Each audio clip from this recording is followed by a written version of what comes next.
Okay, so this will be a hopefully somewhat brief overview of the chapter for the reading for this week. And this is the start of the fourth unit, which really delves into contemporary education policy. And this chapter really frames a lot of themes and issues that we'll talk about in the remaining weeks. So, getting into the contemporary policy issues. So, a lot of things we introduce today will become relevant or will go more in depth in the coming weeks. And what I want you to know as an outcome for today, sort of the objective, is to better understand the last 40 or so years of education policy, starting with Ronald Reagan and going through the contemporary time period with No Child Left Behind. And then we'll touch briefly on the Every Student Succeeds Act, which is the follow up from No Child Left Behind. So we'll look at some of the major themes of contemporary policies and things then related to that again we'll go into more in depth, like school choice, the voucher movement. We'll talk about responses, some books and responses to some of the policy, and then a few other things, teacher certification, standardization, the accountability movement. And my hope in the end, too, on a personal level, is that teachers, by understanding this, will be more empowered, will feel more empowered to engage in policy discussions and to be involved, uh, at the state level, to understand how much at least policy sort of impacts practices in the classroom. This is a bit older. This is from the 2018 election. I just like to point out that there were a number of teachers that ran for office. I think basically, based on their experience. I've mentioned in the past some of the changes in terms of teacher movements.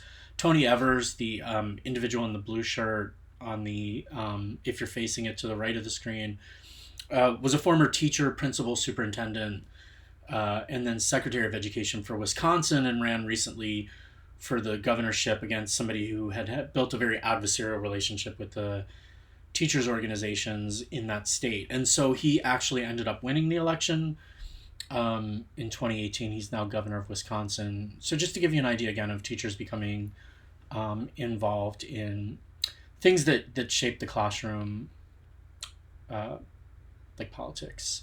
So where our discussion begins um, is really with Ronald Reagan. And we'll talk a little bit about Ronald Reagan and his educational agenda. But one of the things that facilitated Reagan's educational agenda, or the context that he came to power in, was Sputnik, the launching of Sputnik in the 1950s. This was the first satellite. The Soviet Union had launched it. So the Soviets were successful in the first satellite into outer space. And you might think today, I mean, all of us are intimately connected to satellites through our phones, but also GPS, military equipment, maps, all those things. So this was a great anxiety, created great anxiety in the United States, um, and facilitated a lot of changes in education, a focus on science and technology education, a greater emphasis on higher education, a number of those types of things. And this was really the context that Ronald Reagan came to power in, and things that influenced his approach. Um, so one of the other, the title of the chapter is Equality to Excellence, and the way that I want you to understand that is that transition is basically from a focus on equality, or and even the author says that might be somewhat of an exaggeration to characterize like the 70s and into the early 80s as a kind of movement towards equality. But it was, again, if we look at the issue of school desegregation in particular, as I pointed out, this was the era of genuine movements to integrate schools, um, real desegregation plans that occurred around the country. um, that's one of the examples given in the reading, and then those unraveled later through the 1980s, 1990s, um, and were overturned by the courts. Another example that's given through the reading, that I really want to focus on is student loans. So equality to excellence is the move from equality to a focus on individualism and individuals, individual pursuits, um, individual competition. And so one of the ways that I would characterize the shift in education has been from seeing education as a social good, something we contribute to as a society because it makes our society better, because we need, nurses, doctors, teachers, to a focus on education as more of a personal commodity. The mentality of I live in a nice neighborhood so that my kids can go to a nice school, so that they can get a good job, so they can live in a nice neighborhood. It's more of a, I think there's been a major shift from this time period in terms of seeing education as a social good to being an individual commodity. The other thing that's transitioned is from basically seeing things that were public as good to a notion of public being like public entities, government entities as being ineffective, inefficient, and the private domain being more efficient, more effective, and a better solution. That's been a major change over the last again 30, 40 years. And one of the examples I've used too in the past is, when I ask my class whether the term welfare has a positive or negative connotation, virtually everyone will say negative. Welfare has a negative connotation. When I've tried to explain that to students in other countries, that welfare has a negative connotation in the US, people are confused by it, and you have to sort of unpack it a little bit and let them know that it's associated with lazy people, taking advantage of the system. That's again been an example of a major shift from the 1970s to the contemporary time period, in terms of the way we see things in the US. That shift from seeing education as a social good to a private commodity, I think, is emphasized well in the cost of college and the rise of student loans. Um, Again, it's a bit of a trick question, but I often ask my classes how much they think the University of California system cost in the 1970s. And it's a trick question because it didn't cost anything. You were not charged tuition to go to the UC system. The other examples would be like the University of Texas system cost about $1 a credit. Most schools through the 1970s were very affordable. If you could get into college, you could go to college. That's obviously changed dramatically in the UC system today. Ronald Reagan was the governor who introduced the tuition system to the UC system. And since that time, it's obviously grown exponentially, and it costs you, I think it's in the $30,000-$40,000 range to go to most UC schools today. With that, student debt has grown obviously dramatically. Student debt is now around 1.6 trillion, or the largest form of it's outpaced and outgrown all other forms of consumer debt. And the reason for this is declining state appropriations. The state has given less money towards higher education. Now, there are other factors that are important, and it's a complicated issue to delve into. I mean, more people go to school today to higher education. Oddly, though, of course, like in Indiana, we need more people to go to college. That's a problem, I think, in the state. There's not enough people enrolled in universities in states like Indiana, in Indiana particularly. Post-secondary is fairly low. So there are more people going to college.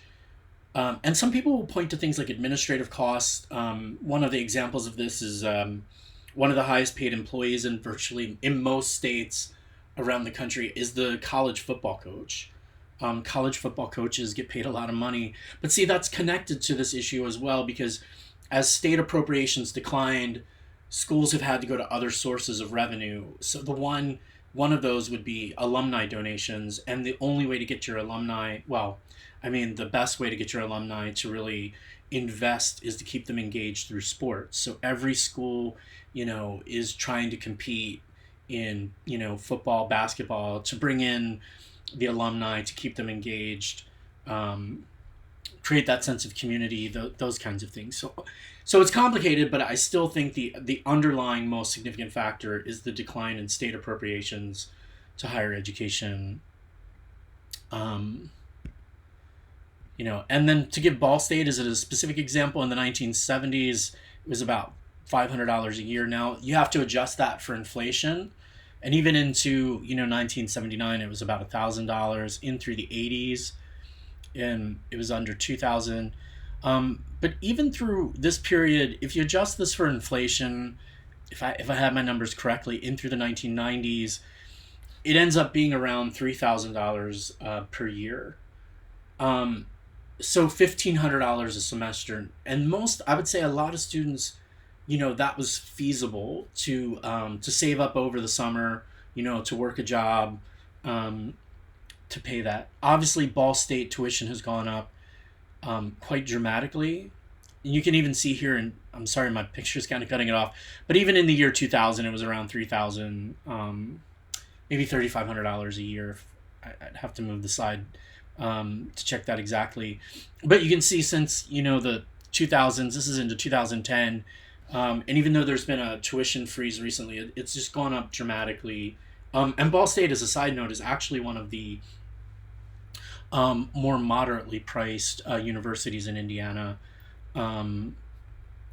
But it's just gone up dramatically. And so, there's a lot of proposals in terms of canceling student debt.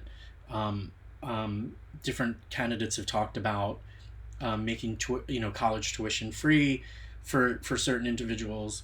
Those are proposals that get talked about today. Again, on the basis that they would have a potentially positive social impact. One example is in the medical field right now. There are shortages in certain medical areas that pay less, and the speculation is that the only way to get the best people, from a broad spectrum of backgrounds to go into medicine, to have those top people in that field, is if you make college affordable.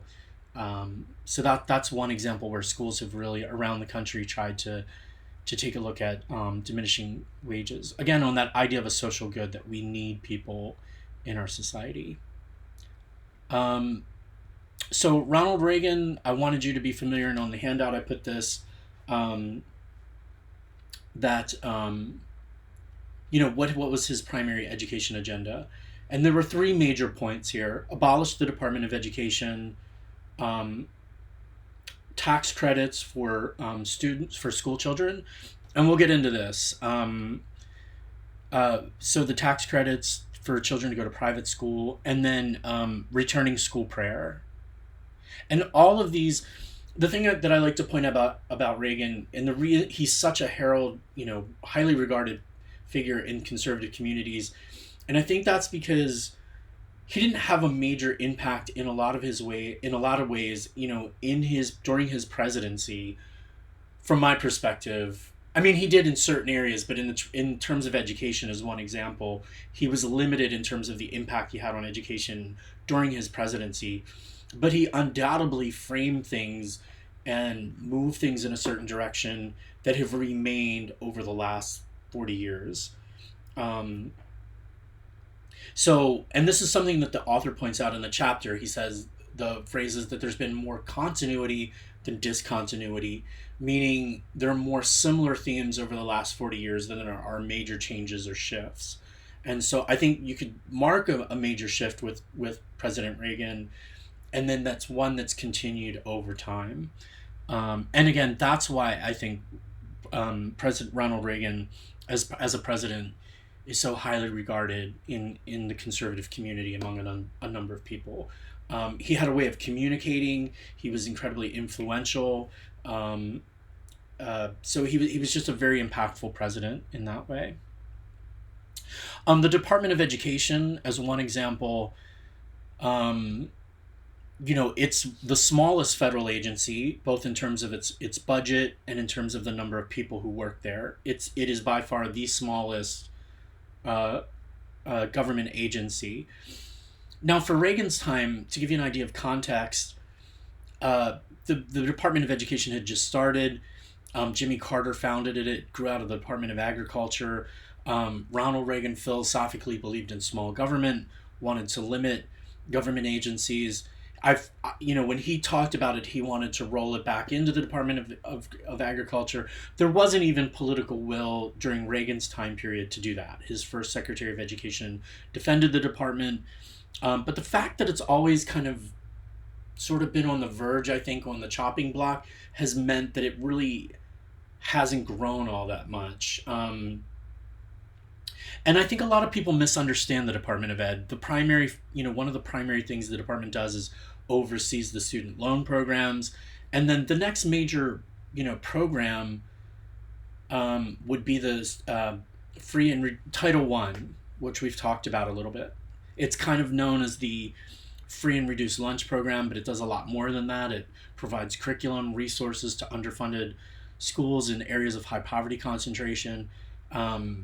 It's just a federal program that helps offset some of the disparities that exist between schools sometimes, or some of the challenges that some schools deal with. Muncie, the Ball State community in Muncie, all the schools are Title I schools. All of them are covered through this federal program. To connect to contemporary policy, President-elect Biden has proposed tripling Title I funding, so that would dramatically change, I think, schooling in this region. President Trump had proposed cutting the Department of Education, and I think the one thing that's different from Reagan is that he had floated ideas of reallocating the money entirely, just getting rid of the funding from the Department of Ed, and using it to pay off the national debt at one point, and then at another point suggesting taking the money from the Department of Ed and reallocating it to states in the form of block grants for school choice. And we're going to get to school choice, so we'll kind of come back to that. We'll talk about voucher programs as an example. So yeah, the Department of Ed, the funding tends to fluctuate, but to be around $70 billion a year. That's kind of dwarfed in comparison to some other spending areas, like the military as an example. And just I want to note, education funding tends to be about 9% of funding for state like local education. So public education, about 9% comes from the federal government. One of the things the Department of Ed finances, by the way, are support for special education programs. So in the field of special education, that would be another area.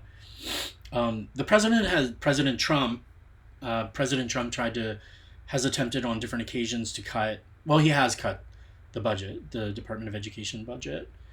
In some areas like Pell Grants, there been some highly publicized things like cutting the funding for Special Olympics, other things like that. One of the things, this isn't in the chapter, but one of the things that I do like by the end of the 4 weeks for students to know is the Secretary of Education at the federal level, and then the Secretary of Education at the state level. I've talked a little bit about the state level. Jennifer McCormick, a woman who graduated from Ball State University, from this university.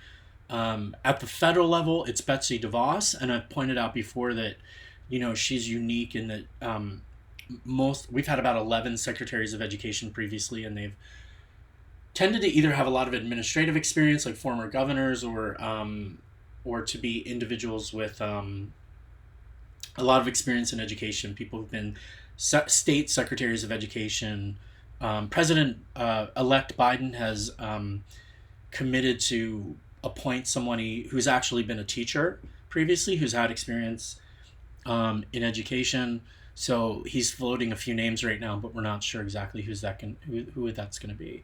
And Betsy DeVos doesn't have a background in education. She's never been a teacher, for example, but she has ran a nonprofit, or been at least an influential member of a nonprofit that's promoted vouchers and school choice. And that, I think, has been her primary agenda as a Secretary of Education.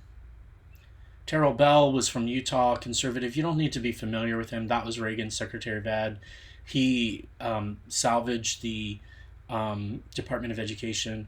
What I do want you to know, mostly from in terms of the historical context, is this is one in which education really got linked to the economy and to the workforce.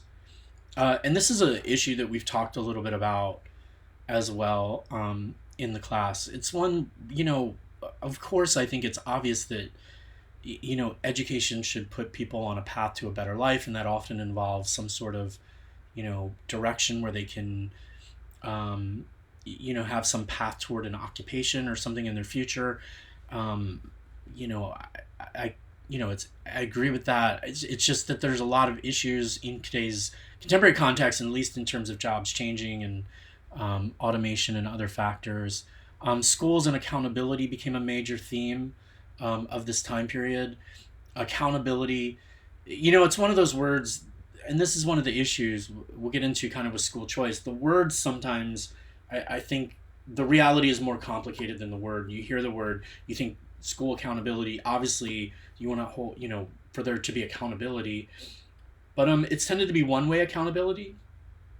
Accountability, at least in terms of pressure on teachers, but not accountability of the policies or the policymakers, and then accountability specifically through testing, standards and testing. So A Nation at Risk was Reagan's school policy. And this is a graph that I do think really should be helpful, hopefully. There's a few key points with each policy that I want you to be familiar with and to emphasize. So Reagan, A Nation at Risk. George H.W. Bush was America 2000. Bill Clinton was Goals 2000. And then George W. Bush, No Child Left Behind. So I want you to have the name of their policy. And I'll walk through each one of those policies quickly and try to highlight some of those key points. Reagan, A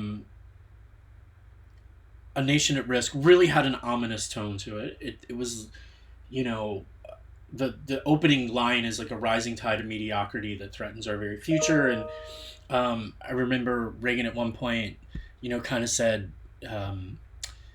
if another nation did to us what, we've done here, we would declare war. Like it was this really intense kind of rhetoric around education, and that, schools were failing the nation. And, he pinned a lot of the blame on teachers.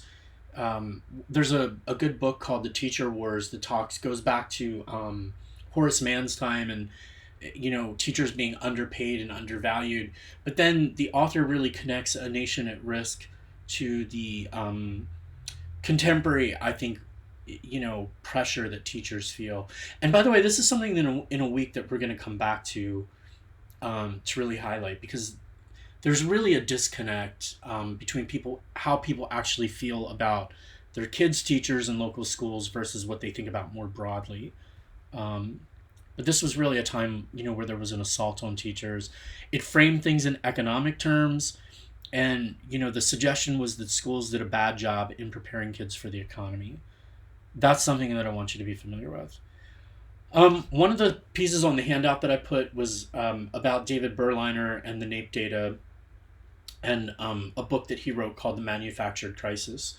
And I want to emphasize that in the book, The Manufactured Crisis, Berliner looked at the NAEP data that was used in that report for that policy. And what he showed was that what David Berliner showed was there was no significant decline. Essentially, what the report that Reagan used, it was a lot of cherry-picked data that made it look like U.S. schools were declining. What Berliner argues is that was actually because of an increase in high school enrollment and graduation. Something I think is that we would think was positive, but that caused a bit of a dip in the NAEP scores. If you extend that out over time, as you can see from this chart here, there's not really any decline in performance according to NAEP data. The NAEP, as a side note, and we'll talk about the NAEP data in a week from now as well. It's the one kind of nationwide testing that gives us a better sampling, at least, of how schools are doing across multiple states. Um, we can kind of one of the other things about the Reagan era, by the way, was a back to the basics approach. This is also called like essentialist, but it's a real push um, to go back to like core subjects, math, reading, writing, but also more traditional forms of pedagogy, rote memorization, um, testing, those kinds of things. Um, so back to the basics approach. All right, the next here is George H.W. Bush. He supported a lot of the same initiatives that President Reagan did. I thought I'd mention as a quick side note that both George H.W. Bush and Ronald Reagan supported Head Start. So they, I would never want to characterize them as being like adversarial or fully opposed to public education. Um, they did support, some of those early childhood programs, things like Head Start. They considered them to be congruent with conservative values of, pulling yourself up by your bootstraps and working hard to get ahead. They sort of recognized this need for kids who were in communities of poverty to have these kinds of opportunities to excel. And I think that's relevant because today you actually see programs like Head Start, their funding being cut, those kinds of issues. Um, so, George Bush started off very focused on education. You can see some of the quotes here. Very similar kind of, that using a crisis to want to change education is something, by the way, that I really think both sides of the political spectrum do. Conservatives and liberals decide, and it's never that clear. Like education is a very complex and varied, issue in the United States, and that's something that I think we've talked about or I've given examples of. George H.W. Bush favored vouchers, voluntary testing programs. This is where testing begins in the U.S., like iStep and some of those other testing programs. And he promoted alternative forms of teacher certification, which we're going to talk about. So here are the key points in America 2000. That the goals were that like all children will start school ready to learn, graduation rates will be 90%, competent in English and math, students will rank number one in the world. The point is here that a number of these were really unfeasible goals, and they were not provided the funding or the roadmap to achieve these goals. And so, even the policy was labeled as kind of more of a political thing, but not really a discernible policy to achieve those goals, or at least criticized in that way.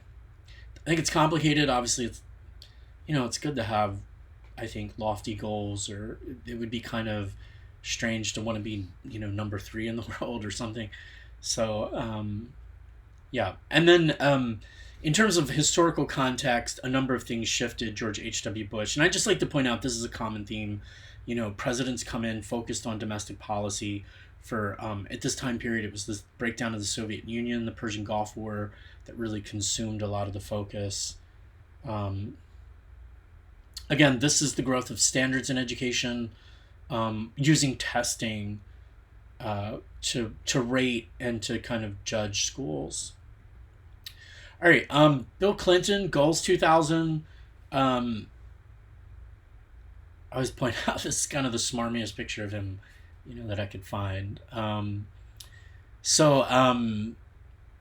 Clinton came into office first, Democrat in a long period of time, and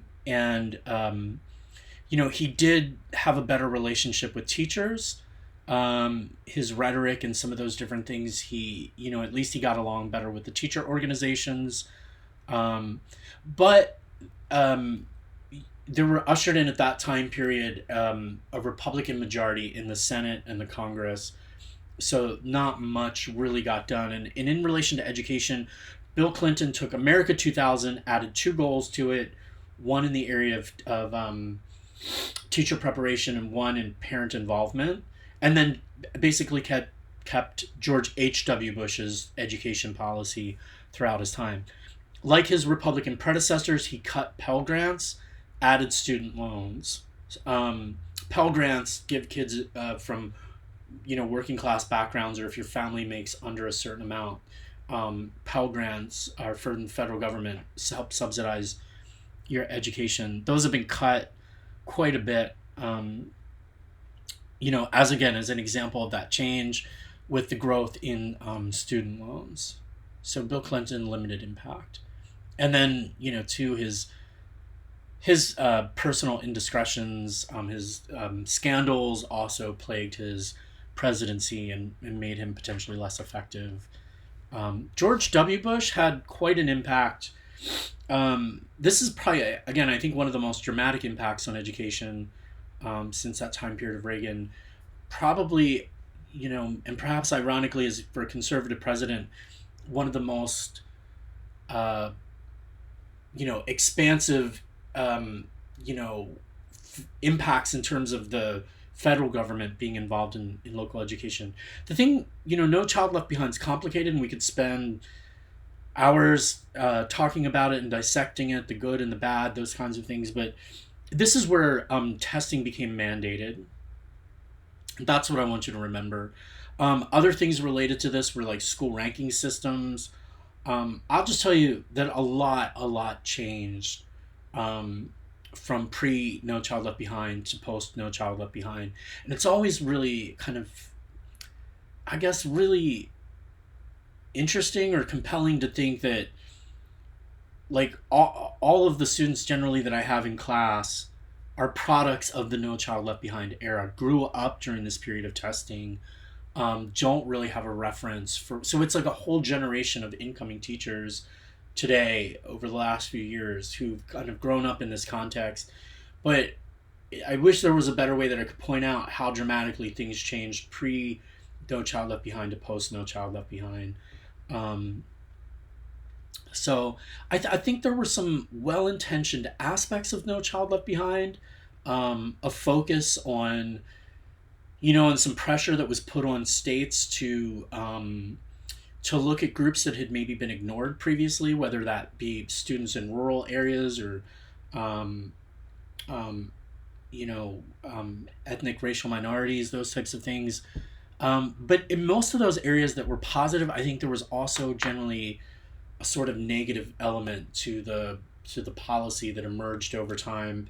And by and large, No Child Left Behind, it was replaced by, at the end of President Obama's term, President Obama kept it for his first term in office and then through most of his second term. And towards the end of his presidency, there was a reauthorization of the ESEA, which was what No Child Left Behind is a reauthorization of, and the ESEA, the Every Child Succeeds Act, Every Student Succeeds Act, basically transfers a lot of power from the federal government back to states and gives states a lot of flexibility. The issue is, I think, over the last, President Trump is the first president in modern history that I'm aware of that really hasn't had a substantial education policy, or at least articulated agenda that's been really enacted.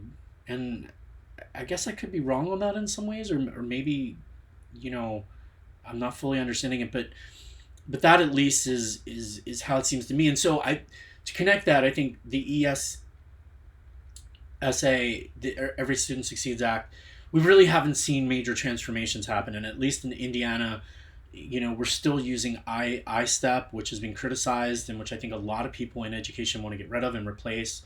That really hasn't happened yet. So states have the autonomy now to do a little bit more in terms of changing. And one of the things, for example, teachers would like to do is go from those performance tests that NCLB promoted or mandated, really, and to growth measurements, measuring how students grow and develop over time, situating the assessments more on the curriculum that teachers are using in the classroom, as opposed to having tests that mandate which curriculum is used. Those types of changes. Um, so there's a lot of information we could read or go into um, with NCLB. The one other I want you to know with school choice, in my opinion, is a very politically savvy term. I think you hear it and you go, of course you want parents and students to have choice. Um, Today we're going to go in depth a little more with vouchers. Um, but really, what we talk about with school choice, in my opinion, is privatization, favoring private options over public schooling. Um, Voucher programs are one example of that. I will share a video with you on Canvas that PBS did where they did it. It's about 6 minutes, but it's a really good overview using Fort Wayne schools. Both, and I think it does a good job of talking to proponents of vouchers and opponents of it. It gives you both sides, and then you get to see a family taking advantage of vouchers, and I would just say I think from that there are two ways to look at vouchers. You can look at those individual students and individual families, and it's incredibly compelling when you think about them having the opportunity to choose to go to a private school. Essentially, what vouchers do is when the student chooses when you qualify for a voucher and your child goes from a public school to a private school, the money follows them to the private school. And so the money transfers from the funding that the public school would get, then goes to the private school.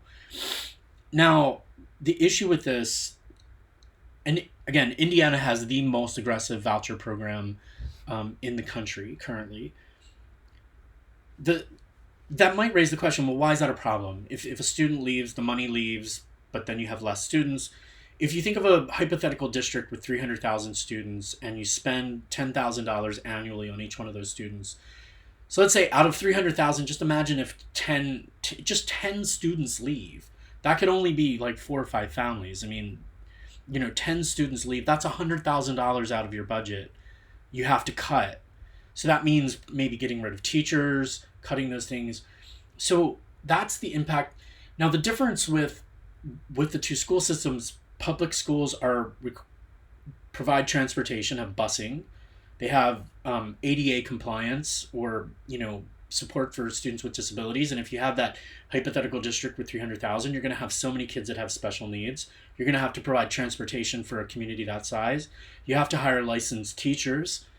You might have bilingual education students.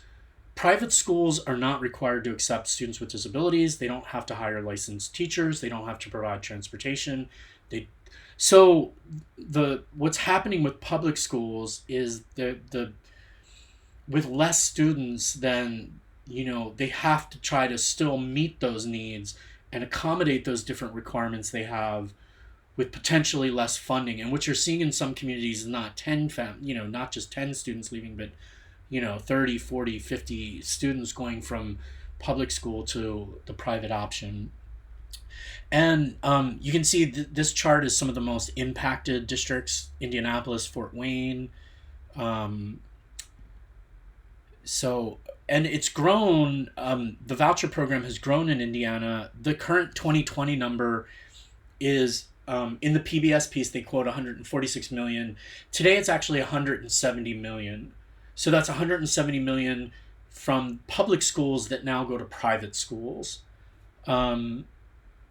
And again, that's having a really dramatic impact. To put that in perspective, the amount that was asked, that was contemplated for raising teacher salaries last year, that was proposed, was about 45 million.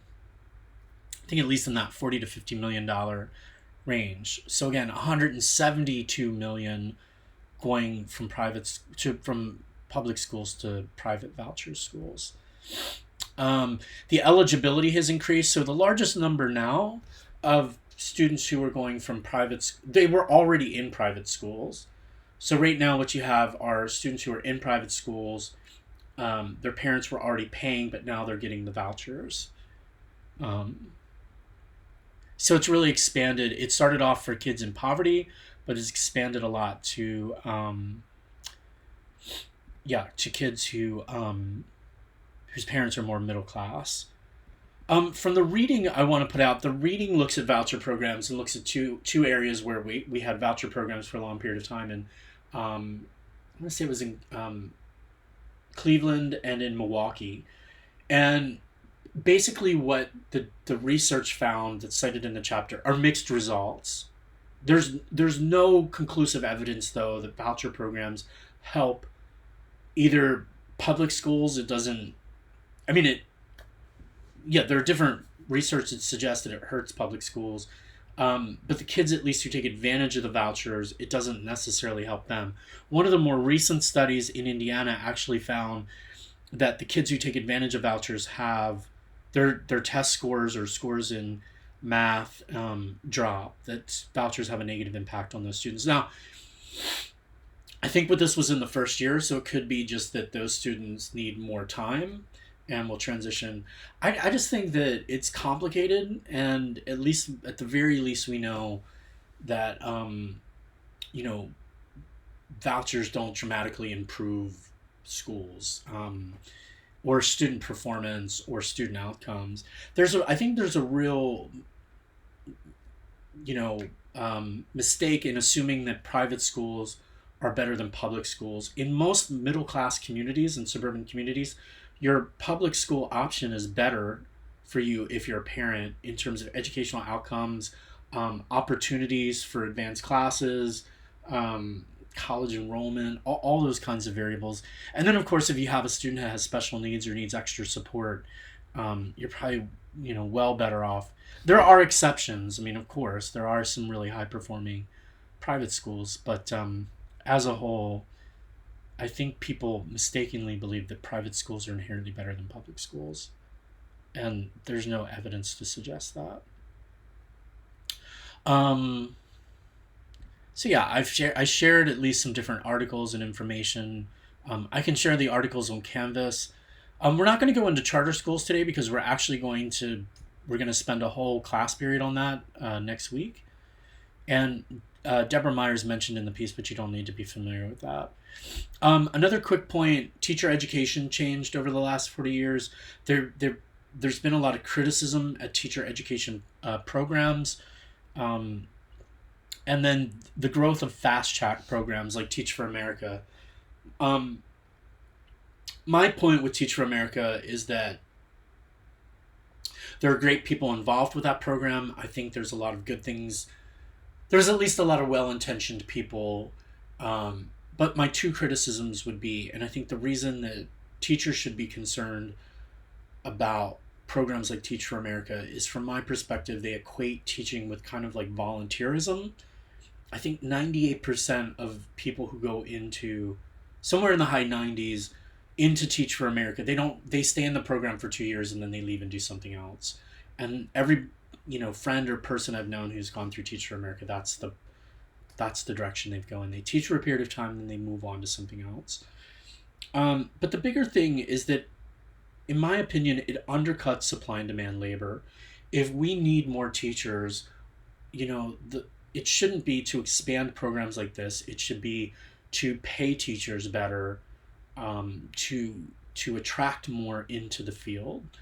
And I think that's, and there's a lot of examples of these programs: Troops to Teachers, Teach for America, lots of programs to try to get people from other fields to then switch into teaching. And again, research shows that those individuals generally aren't successful, at least long term. But again, not to say that there aren't great people who do go through that program. All right, site-based management occurred during this time period. This is an approach to managing schools that involves teachers, principals, administration, and parents. I think it's great. It'd be great if more districts adopted this approach, in my opinion. I think schools tend to work best when there's an engaged group of teachers, administrators, and parents, when administrators aren't just micromanaging everything. But as noted in the reading, these programs can cause, and there's some different terms that get used to describe these, but for the purposes that we're using site-based management, and they can cause, if the administration doesn't buy into them and doesn't really value the points and perspectives or the work of teachers, make time for them, give them voice, empower them, and parents, then these programs or these approaches don't really work. You don't need to be familiar with this issue. This is something else that's mentioned in the reading, the connecting of drugs and violence. I just think, again, that it's another topic we could spend a whole, several hours talking about. But this is where we get I think part of the school to prison pipeline, the kind of no tolerance policies beginning this time period. And, what I think is happening is that states are beginning to rethink their drug policy to decriminalize things like marijuana.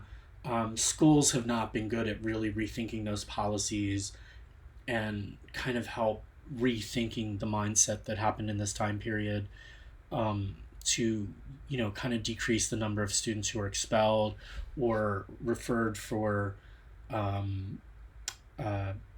legal type of disciplines, for those types of things. All right. So I always like to end, giving the example. When I was at the University of Illinois, the undergrad library was built, was literally built underground, and so that it didn't cast the shadow on the country's oldest experimental corn plot. The University of Illinois is a land grant university. It was funded through the federal government to collect knowledge on agriculture and to share that. And I remember kind of thinking it was weird. I grew up in the city. I didn't grow up around farms and stuff. And so I guess I didn't initially get the significance of it. And even, on the campus, it was a highly regarded place. Nobody damaged it or did anything to it. And, it was just this kind of relatively small plot of corn. And one night I was walking by and I remember thinking about, at least in recent history, like, in the U.S. there was a period of food insecurity and famines, and how much our life has changed for the better with subsistence agriculture and the kind of benefit that's come through sharing information on agriculture and food. And maybe how much I too had just underappreciated that.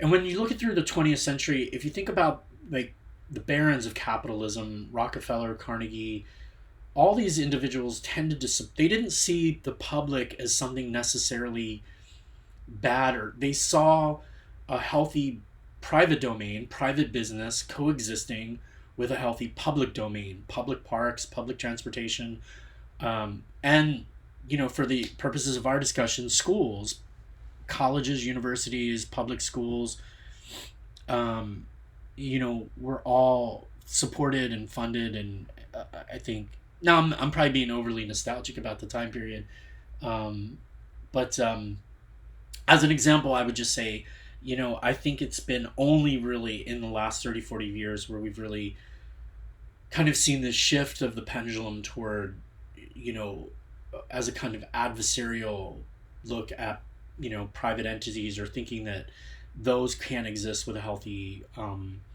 that the public, a healthy public sphere can coexist with a healthy competitive private sphere with industry and those types of things. And so I'm hoping, from me personally at least, that, in the coming years we sort of re-examine that balance and the coexisting of those two domains, and in particular, obviously in relation to public education and public schooling. All right, hope that helps, and please email me or contact me with any questions. I'd be happy to clarify parts of the reading.